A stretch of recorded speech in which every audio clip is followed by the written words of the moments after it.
Levels like a true gaming fiend. She's got the skill, she's got the moves.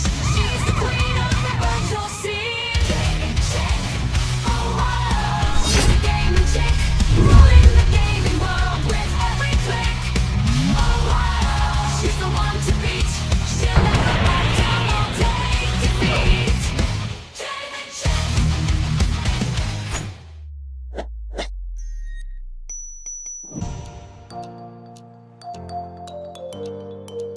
Hello once again, my chickadees. Gamer Chick is back once again with another review. Before we get started, I'd love to give a huge thank you to the amazing folks over at Square Enix for providing me the game early in order to make this review possible. Thank you very much. So now with all that having been said, let's start the journey. Dragon Quest III HD-2D Remake is the latest remake to hit the market, and it is developed and published by Square Enix. Having had the opportunity to play this over a week early thanks to an opportunity from Square Enix, I focused on two simple things. For one, does this remake live up to the standards of remakes that Square Enix has brought forth in the past? Or do they finally fall short in that department and have their streak end? Well, honestly, there's only one way to find out the answer to those questions, so let's go! Dragon Quest is back and aiming to refuel our nostalgia as Square Enix now brings us a remake of the classic Dragon Quest III with a long-winded title known as Dragon Quest III HD-2D Remake. I mean, Square, come on now! You think you could have made it any longer? Or did you listen to the people who name all of the Kingdom Hearts games? Just saying!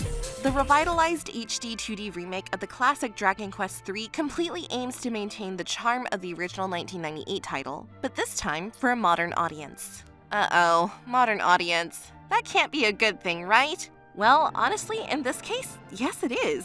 It is actually a very good thing. Using the same HD-2D type of style that's similar to other great RPGs such as Octopath Traveler and Triangle Strategy, Dragon Quest III gives itself a true visual reimagining that appeals to not only fans of the original title from the 80s, but also anyone new to the franchise that may be diving in for the first time. Which, if this is your first time playing a Dragon Quest game, then Dragon Quest III is actually the best place to start that journey, as this is where the series story officially begins in canon. Now if we can only make Vegeta's brother in the Dragon Ball specials be non-canon so we can pretend he's not married to a weird-looking alien, only then would the world truly start healing.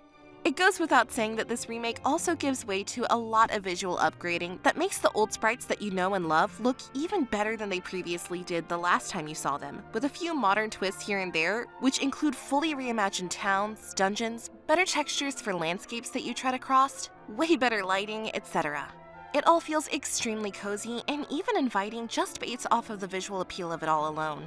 Basically, it does the opposite of what other remakes or remasters do, which is upgrade the graphics, but either the original looked better due to the lighting, or they took creative liberties to update specific parts of the game way too much, making it lose the charm that the original had. I'm looking at you once again, Until Dawn!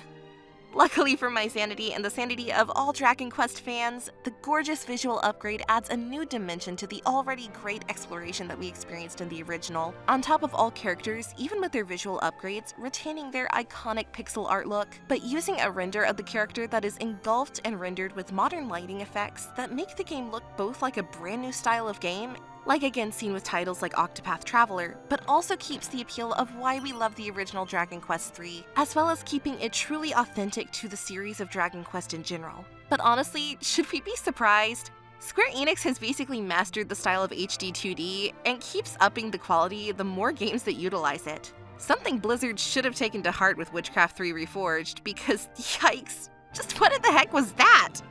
Jumping on over to the gameplay aspect, what you know and loved about the gameplay itself generally remains intact and true to the original that you remember, preserving the turn-based combat and exploration that we as Dragon Quest fans have become extremely addicted to and love over the decades. Thankfully, Square also thought ahead like most of their recent remakes and remasters, and also introduced quite a few quality of life changes that improves the experience for newer and older players, but mainly new ones since Dragon Quest games can tend to be a tad bit on the grindy side. Which is not a problem for me. I can spend like 10 hours in one spot fighting a mob over and over, getting 30 EXP per kill, and do that till I level up like 10 levels. Easy, no sweat. But ask me to take out the garbage before trash day? Meh, I'll I'll do it later, and then procrastinate to the last minute. The quality of life improvements this go around are more so aimed at modern players who typically do not want to spend their time grinding, have longer days at their jobs, or maybe even only have a few hours of the day to dedicate to video games. By not leaving modern players out of the mix, Dragon Quest III this go-around offers players faster battle options, more customizable character appearances, new battle tactics to streamline the gameplay more to make the action feel more snappy and engaging, but doing so in a way that doesn't negate the strategic depth of the actual original or lessen the impact of what the series of Dragon Quest is known for. But wait! There's more! Also entering the fray is the newly added mechanic known as Monster Wrangler, which adds another new dimension and uniqueness to the combat system by allowing players to recruit monsters as allies to fight by your side, similar to the way that it works out in titles like Monster Hunter Stories. These monsters can be used during your main battles or even entered into competition in the awesome Monster Arena. If you were already addicted to the combat itself, then Monster Wrangler, with its fresh strategic change to the combat system, allows for multiple different playstyles as you test and figure out which monster you ally with fits best for you in specific scenarios. What makes it more interesting, though, is that it does not take away from the core combat style, which you'd think that type of change to a classic system like this would in a way, but strikingly, it flows very well and complements more than circumvents. This seems to be, again, a problem with a lot of games, with one of the biggest offenders being Oddworld New and Tasty that completely lost sight of why it was remade and remastered in the first place, and ignored the atmosphere of the original. But Square is on top of their game here, even with silly little monsters in tow. Monsters, you say? Oh yeah, we're not done with the monsters just yet. Well, unless you're one-eyed freaks like Mike Wazowski. Silly one-eyed goofball. I'll give you a pass, but right now, move it. You're in the way, kid. We have other monsters to get to. Sadly, I don't get to have a cool-looking Pokemon creature myself. I just have an angry little chickie who works at me for food. So lame.